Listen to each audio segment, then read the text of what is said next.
Gospod Lamot, kdaj in kje je dovoljena uporaba pirotehničnih izdelkov? Uporaba pirotehničnih izdelkov je dovoljena med 26.12. in pa med 2.1.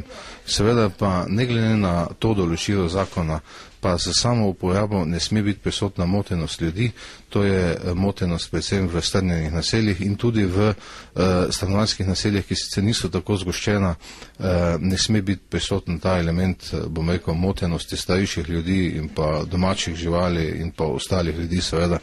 Vkolikor so ljudje moteni, imajo pravico, da zahtevajo policijsko intervencijo in policisti v takem slučaju seveda ustrezno odreagirajo. Povedati pa še je potrebno, da je zraven tega absolutno prepovedana tudi vsakršna domača izdelava pirotehničnih izdelkov ali pa predelava pirotehničnih izdelkov.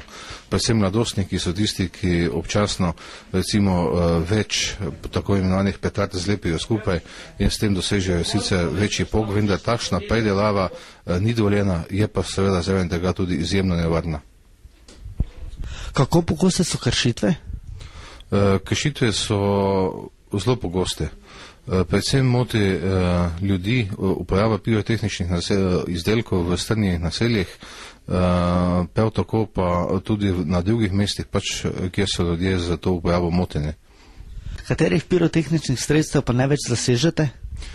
Zasegamo predvsem pirotehnična sredstva, ki se uporabljajo oziroma prodajajo na črnem trgu. To pomeni, to so sredstva, ki jih preprodajajo prodajalci, ki zato niso registrirani, ne glede na to, ali gre za izdelke, ki imajo certifikat kakovosti oziroma nimajo tega certifikata. Bistvo je to, da je izdelek na črnem trgu in oseba, ki se s tem bavi, nima ustreznega dovoljenja. Seveda se pa pri teh osebah pojavljajo tudi izdelke, ki so pa absolutno prepovedane.